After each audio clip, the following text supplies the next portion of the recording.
Okay, I have two more questions. Sure.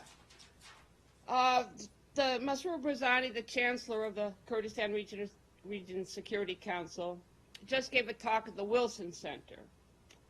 And he remarked that before there was ISIS, there was Al-Qaeda in Iraq, and after ISIS, there's likely to be something else unless we get this right.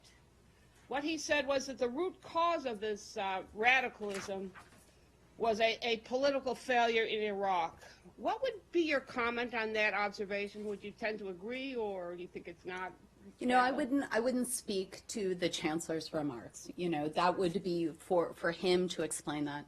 I would say that we continue to stand with the people of Iraq. We have been very supportive of the reforms that this government has continued to advance through their legislative process. We believe in a democratic, unified Iraq. We think that's the future of the country. I'd also note, though, too, that they have made enormous gains fighting Daesh. You know, we never said that this would be an easy fight, but we are really seeing progress on the ground. Because something else, not only he, but others, many others have said, is there's been so much bloodshed, and it's still very immediate in people's minds and their hearts, that it's impossible for people to go back to what existed before, because they don't trust, one element doesn't trust another. Is that something a perspective you're sympathetic to? I think we're sympathetic to the idea that the people of Iraq have certainly suffered. They've suffered under Daesh. They suffered under, you know, the range of violent extremism within their own country. However, we have faith in the people of Iraq. We continue to believe that they're making significant progress.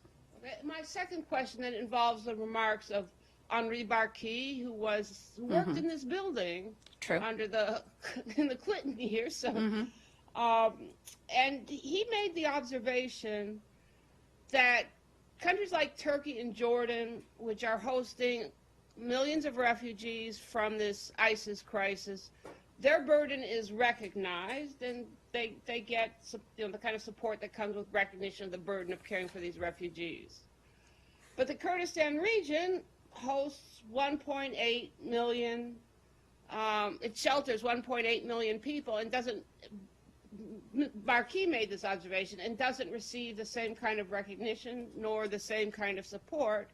And the Chancellor agreed. He suggested the issue was that these were technically internally displaced persons, and he emphasized that they really did need more help for the humanitarian needs of these people, particularly with the winter now upon us. And I wondered if you had any plans to increase your support for the IDPs that the Kurdistan region is sheltering, or to mobilize international support for that humanitarian need? Well, I've got nothing to announce as of right now, and I would let, you know, Mr. Barkey, as a private citizen, speak for himself, of course. You know, we're very cognizant of the impact that internally displaced people and those fleeing violence have in Iraq.